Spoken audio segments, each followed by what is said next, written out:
여호수아 11장 21절로 23절 우리 합독하겠습니다.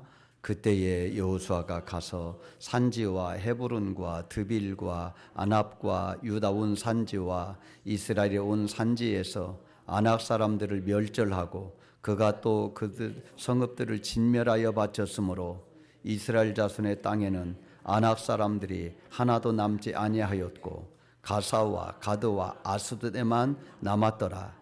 이와 같이 여호수아가 여호와께서 모세에게 말씀하신 대로 그 온 땅을 점령하여 이스라엘 지파의 구분에 따라 기업으로 주매 그 땅에 전쟁이 그쳤더라. 아멘.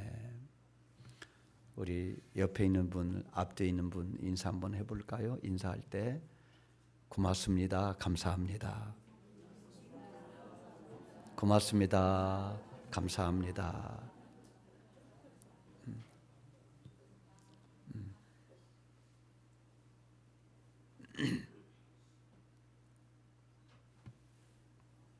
그 여호수아서는 가나안 땅을 점령하는 이야기지요. 근데 그 가나안 땅은 하나님이 일찍이 아브라함에게 약속한 땅이잖아요. 내가 이 땅을 주겠다. 그래서 갈대아 우르라고 하는 먼 곳에 사는 아브라함이 하나님이 주시겠다고 하는 가나안 땅으로 이사를 오게 돼요. 아브라함은 죽고 그 후손인 이제 여호수아가 자기 조상 아브라함이 약속한 그 땅을 하나님을 믿고 들어와서 정복하여 사는 이야기가 여호수아서 내용입니다. 여호수아를 보면은요, 여호수아가 가나안 땅을 정복하는데 그 정복하는 내용을 보면은 여호수아 힘으로는 정복하는 게 별로 없어요. 하나님이 도와주시고 하나님이 함께 하시고 하나님이 적들을 붙여주신 줄로 믿습니다. 그러니까 여호수아가 하나님께 철저하게 순종할 때는 하나님이 도우셔서 적들을 이기고 그 땅을 정복하는 내용이 여호수아서 내용입니다. 오늘 여호수아서 11장은 가나안 땅을 정복하는 마지막 이야기예요. 정복을 끝마치는 내용의 이야기예요. 여호수아가 가나안 땅을 정복할 때 세 부분으로 정복을 합니다. 첫 번째는 중앙을 먼저 정복을 합니다. 그리고 남쪽 지방을 정복합니다. 그리고 북쪽 지방을 정복하게 됩니다. 중앙은 어디입니까? 중앙은 여리고성입니다. 그리고 아이성입니다. 여리고성과 아이성을 무너뜨릴 때 하나님의 기적적인 방법과 하나님의 기가 막힌 방법이 있었기 때문에 점령하게 된 것입니다. 여리고성을 어떻게 정복했는지는 여러분이 너무나 잘 아시죠? 아이성도 하나님이 여호수아에게 작전을 명하여 매복 작전을 명하시고 그대로 행했더니 아이성을 정복하게 됩니다. 자, 두 번째는 남부를 정복하게 되는데 그 남부 지방은 아모리 5 왕들이 똘똘 뭉쳐가지고 여호수아를 대적하게 됩니다. 그런데 하나님이 얼마나 기가 막힌 방법으로 여호수아를 도와주는지 하늘에서 우박이 내려가지고 남부 연합군을 하나님이 치십니다. 성경이 말하기를 우박에 맞아 죽은 자가 칼에 죽은 자보다 더 많았더라. 심지어 하나님이 어떻게 도우시는군이 태양을 멈추게 하시고 달을 멈추게 하셔서 여호수아로 하여금 나머지 적들을 다 정복하게 합니다. 이 정도로 하나님이 함께 하셔서 남부지방을 정복하게 됩니다. 자, 이제는 북부지방을 정복할 차례인데 이 북부지방 사람들이 보니까 여리고성도 강한 성인데 무너지지, 남부지방 5개의 족속들이 연합했는데 무너지지, 야 이거 큰일 났다. 그래서요 이 하솔왕 야변을 중심으로 똘똘 북쪽 지방의 족속들이 뭉치게 됩니다. 11장 4절에 이렇게 기록되어 있어요. 백성이 많아 해변에 수많은 모래 같고 말과 병거도 심히 많았다. 해변의 모래처럼 많았고 말과 병거도 많았다는 거예요. 인간적인 눈으로 보면은 정말 가슴이 후덜덜하는 장면입니다. 그런데 하나님이 여호수아에게 뭐라고 말하는 거니? 겁먹지 말아라. 두려워하지 말아라. 저들을 네 손에 붙였다. 네가 저들을 멸절하리라. 이 하나님의 말씀을 붙들고 여호수아가 나가 싸울 때에 승리하게 된 줄로 믿습니다. 그러니까요, 중부지방을 점령할 때나 남부지방 점령할 때, 북측지방을 점령할 때 자기 힘으로 한 게 없어요. 실은 다 하나님이 붙여주셨다.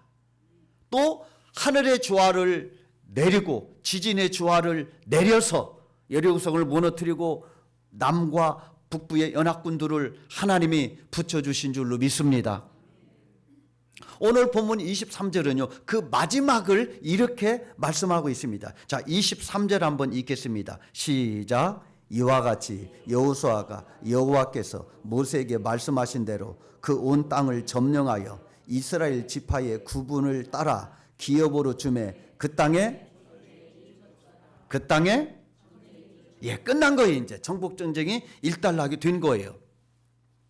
그런데요, 우리가 한 가지 유념에 기억할 게 하나 있는데, 하나님이 여호수아를 통하여 가나안 땅을 정복할 때 하나님이 신신당부한 게 있어요.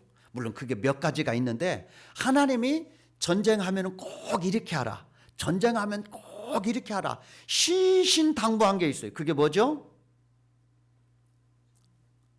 내가 가나안 족속을 너에게 붙여줄 테니 너는 가나안 족속을 다 진멸해라. 다 진멸해라. 이게 하나님의 신신당부한 부탁이었어요. 신명기 20장 16절 이하에 보면은 오직 내 하나님 여호와께서 내게 기업으로 주시는 이 민족들의 성읍에서는 호흡이 있는 자를 하나도 살리지 말지니 곧 헷 족속과 아모리 족속과 가나안 족속과 브리스 족속과 히위 족속과 여부스 족속을 내가 진멸하되 내 하나님 여호와께서 내게 명령하신 대로 하라. 이는 그들이 그 신들에게 행하는 모든 가증한 일로 너희에게 가르쳐 본받게 하여 너희가 너희의 하나님 여호와께 범죄하게 할까 함이니라. 그러니까 하나님이 여호수아에게 적들을 너에게 붙여줄 테니 너는 인정사정 보지 말고 다 멸해라. 참 잔인해 보입니다. 다 멸해라. 그래야 너희들이 산다. 그렇지 않으면은 그들이 너희들 힘들게 할 것이다. 그러니 다 진멸해라. 자, 이렇게 명령을 받았는데 여호수아 그렇게 했습니까? 안 했습니까? 했습니다. 자, 한번 성경 11장 한번 볼까요? 10장부터 보겠습니다. 여호수아 10장 28절. 여호수아 10장 28절. 자, 중간 정도 보면은요, 그 성읍과 그 중에 있는 모든 사람을 진멸하여 바치고 한 사람도 남기지 아니하였다. 자, 32절 중간에 그 성읍을 점령하고 칼날로 그것과 그 안에 모든 사람을 쳐서 멸하였다. 33절 중간에 그가 그의 백성을 쳐서 한 사람도 남기지 아니하였다. 36절 중간에 그 중에 있는 모든 사람을 당일에 진멸하여 바쳤다. 37절 중간에 모든 사람을 칼날로 쳐서 하나도 남기지 아니하였다. 39절 중반 그 안에 모든 사람을 진멸하여 바치고 하나도 남기지 아니하였다. 40절 중간 그 모든 왕을 쳐서 하나도 남기지 아니하고 호흡이 있는 모든 자는 다 진멸하여 바쳤다. 자, 11장으로 갑니다. 11장 8절 후반절에 보니까 한 사람도 남기지 아니하고 쳐 죽이고,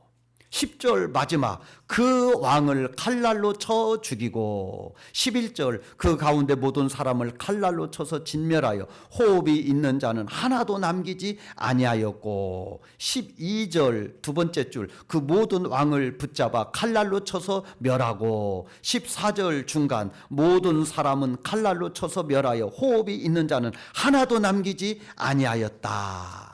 또 오늘 본문 보세요. 오늘 본문 21절 후반절에 보니까 아낙 사람들을 멸절하고 그가 또 그들의 성읍들을 진멸하여 바쳤으므로. 그러니까 여호수아가 하나님이 자기에게 명령한 대로 했어요, 안 했어요?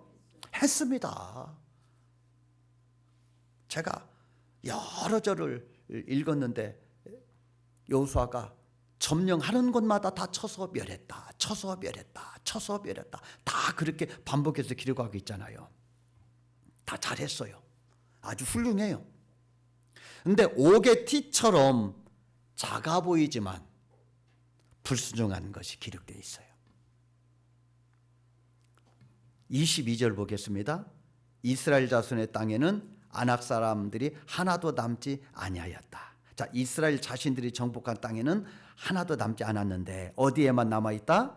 가사, 가드, 아스도에만 남았더라. 이 세 곳, 가사, 가드, 아스돗은 정복하지 않았어요. 이 세 곳은 가나안 전체 족속에 비하면 아주 작은 부분이에요. 이들은 지중해 연안에 있는 블레셋 족속을 가리킵니다. 이들이 강력하게 저항을 해서 여호수아가 아마 정복하지 못했던 것 같습니다.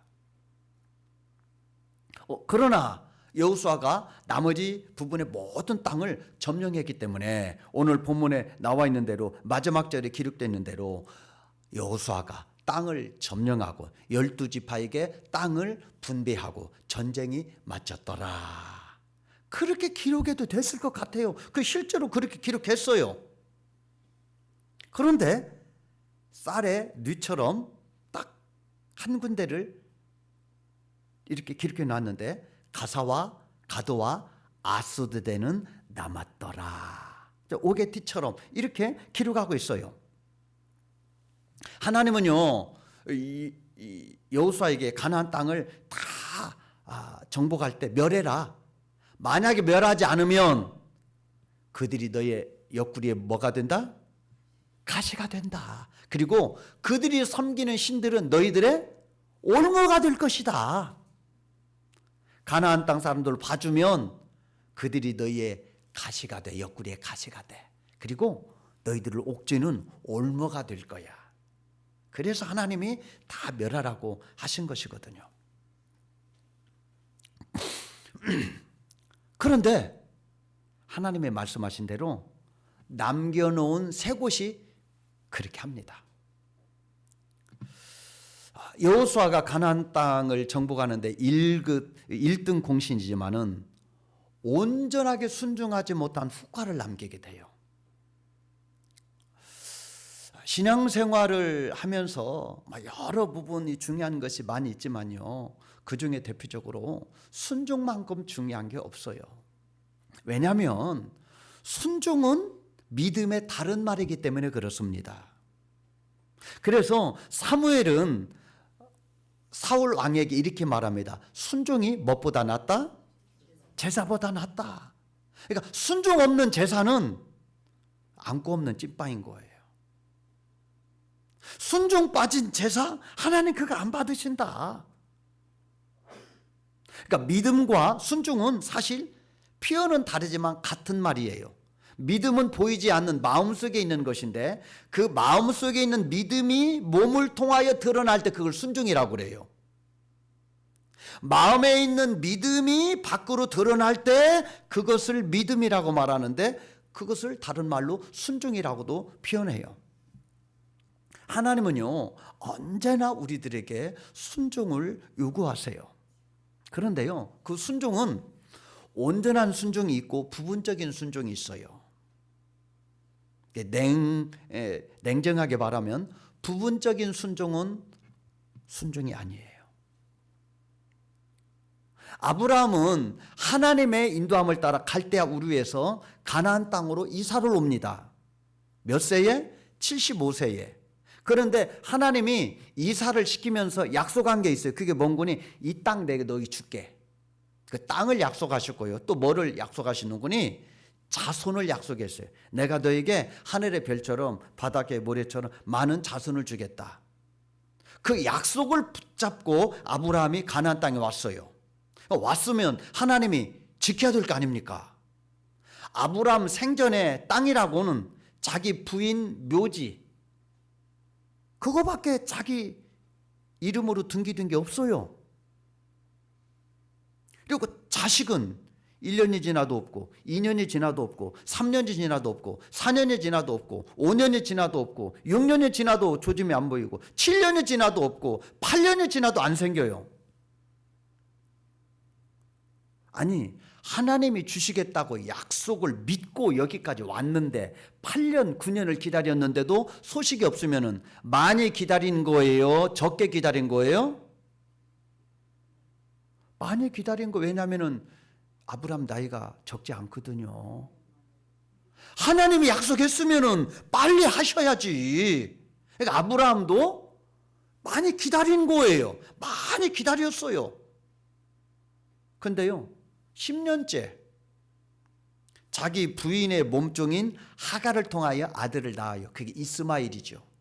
그러니까 10년 만에 아브라함이 인위적인 방법으로 아들을 얻어요.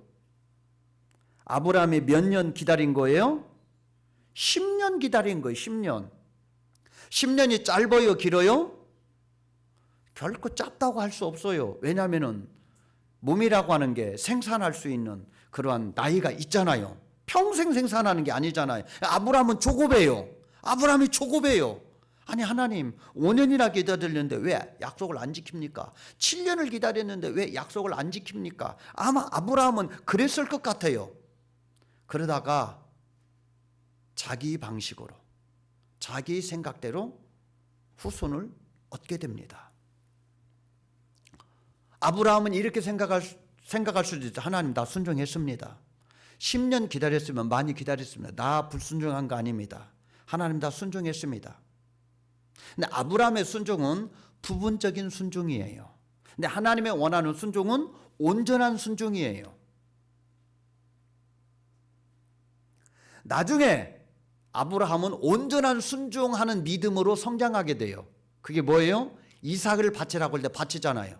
하나 주고 바치라고 하는 건 또 뭐예요? 여럿 주고 하나 바치라고 하면 나머지를 보고 희망을 거는데, 하나 주고 그거 바치라고 하는 것은 앞뒤가 안 맞는 이야기잖아요. 그런데 아브라함이 해요. 그만큼 성장한 거죠. 그만큼 하나님께 대한 순종이 온전했다고 하는 것을 보여주어서 믿음의 조상이라고 이제 우리가 칭하게 되는 것이죠. 저는 개인적으로는 신앙생활을 하면서 이 순종이 온전하지 못한 것에 대해 굉장히 괴로울 때가 많아요. 굉장히 괴로워요. 우리가 신앙생활을 하면서 순종을 안 한다고는 생각을 안 해요. 왜요? 흉내는 내거든요. 부분적인 순종은 다 합니다. 다 비슷해요. 부분적으로는 다 해요. 조금 다 한 발짝은 다 들여놔요. 그렇기 때문에 나는 완전히 불순종한다는 생각은 안 해요. 그런데 부분적인 순종, 불완전한 순종은 하나님이 보실 때는 순종이 아닙니다. 우리는 조금 해놓고 안위를 받고 안심을 하고 변명거리를 만들어내고 나도 했다라고 생각할지는 모르지만 하나님은 no. 하나님은 부족한 순종, 부분적인 순종을 원하는 것이 아니라 하나님은 완전한 순종을 원하는 줄로 믿습니다. 완전한 순종을 할 때, 온전한 순종을 할 때 그때 비로소 여호와 이레의 은혜를 누리게 되는 줄로 믿습니다.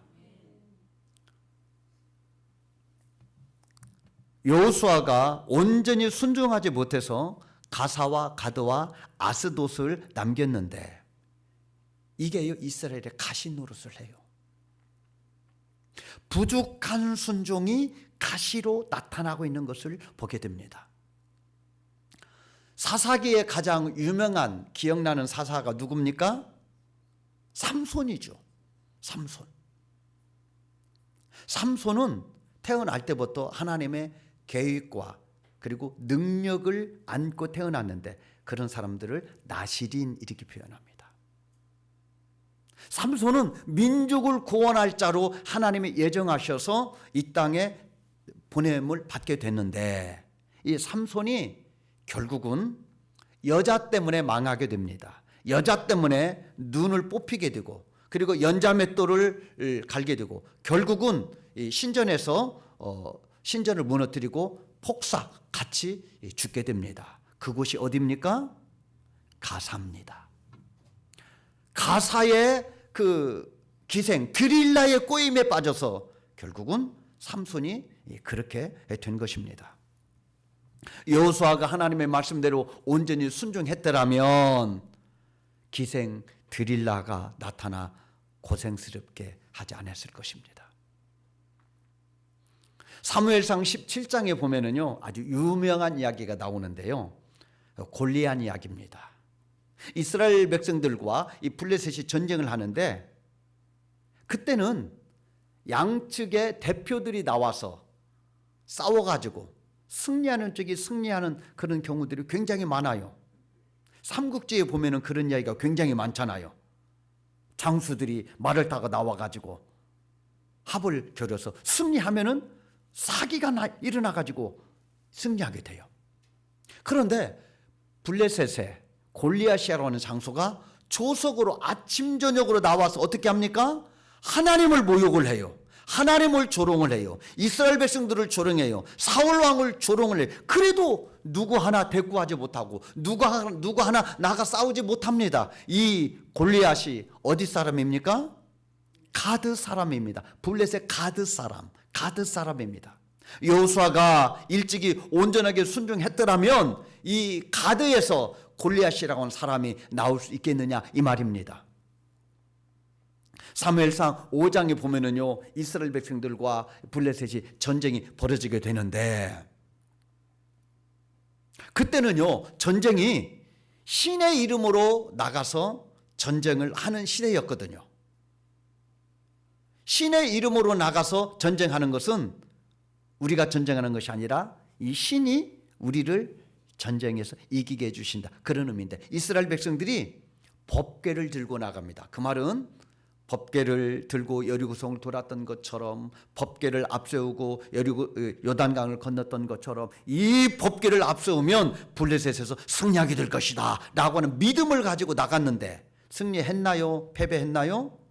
패배하게 됩니다. 패배하는 것으로 끝나는 것이 아니고 법궤를 뺏깁니다. 법궤를. 여러분 이스라엘 백성들이 법궤를 뺏긴다고 하는 것은 굉장히 치욕스러운 것입니다. 하나님의 이름에 먹칠하는 거잖아요.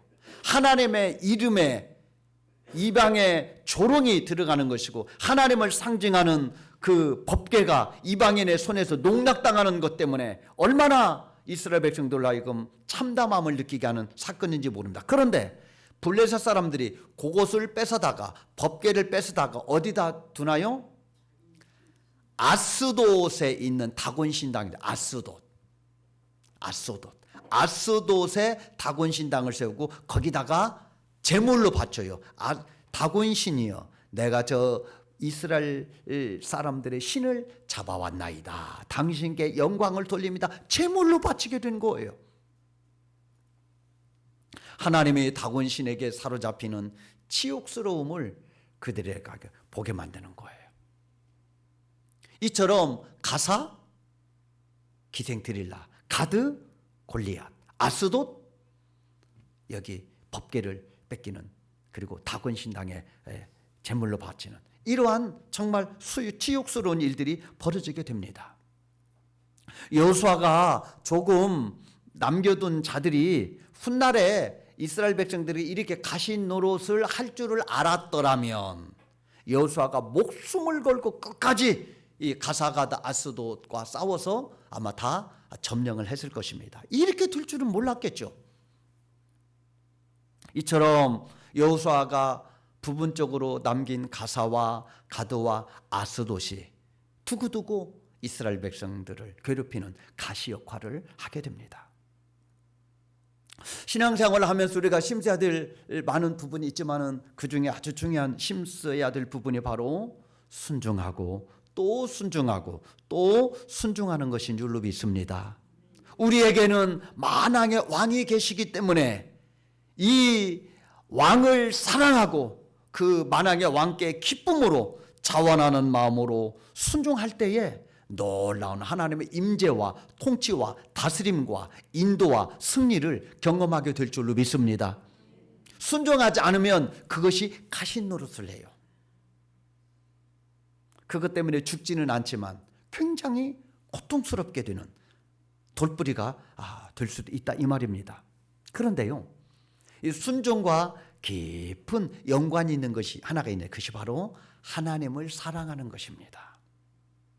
예수님은요, 어떤 율법사가 와서 어느 계명이 최고 으뜸 가는 계명입니까? 라고 질문할 때에 한마디로 뭐라고 말씀하십니까? 사랑이다 그렇게 말합니다. 마음을 다하고 목숨을 다하고 뜻을 다하여 주 너의 하나님을 사랑하라. 그리고 네 이웃을 네 몸과 같이 사랑하라. 이것이 최고 계명이라고 그렇게 말합니다. 사도 바울도 로마서 율법의 완성은 사랑이다. 로마서 13장 10절에 보면은 온 율법은 사랑으로 이루는 것이다. 온 율법의 완성과 마침은 사랑이다. 그렇게 말합니다. 사랑하면은요, 특징이 나타나는데 순종하고 싶은 마음이 들어요. 사랑하면 군림하고 다스리기보다는 섬겨주고 사랑해주고 총노릇해주고 싶은 그런 마음이 들어요. 우리에게는 변함없는 왕 하나님이 계시는 줄로 믿습니다. 하나님이 정말 나의 왕이시라면, 하나님이 정말 나의 왕이시라면 그 하나님께 전적으로 순종해야 될 줄로 믿습니다. 제가 오늘 아침에 눈을 뜨면서 일어나자마자 하나님, 오늘도 하나님이 나의 왕이 되시기를 원합니다. 하나님만이 나의 왕이시고 나는 그 하나님을 기뻐하기를 원합니다. 오늘 첫 번째 한 고백이 바로 그거였습니다. 우리가 정말 하나님만이 나의 왕이라면은 그 하나님 때문에 안전하고 하나님 때문에 기뻐하고 하나님 때문에 승리하게 될 줄로 믿습니다. 케냐에서 선교사로 헌신하는 임은미 선교사님의 이야기입니다. 여자입니다. 그분이 하나님께 케냐에 가서 선교하라고 하는 감동을 받게 됩니다. 여러분, 케냐는 아프리카입니다. 아프리카는 정말 험한 곳입니다.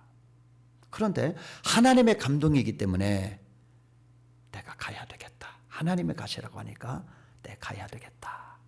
그렇게 결정을 합니다. 그리고 자기를 파송할 그 교회 목사님과 대화를 하는데 그 목사님이 왜 하필 아프리카냐? 여자의 몸으로 어떻게 아프리카에 가서 사역을 하려고 하냐? 아프리카는 너무 위험한 곳이니 다시 한번 생각해 봐라.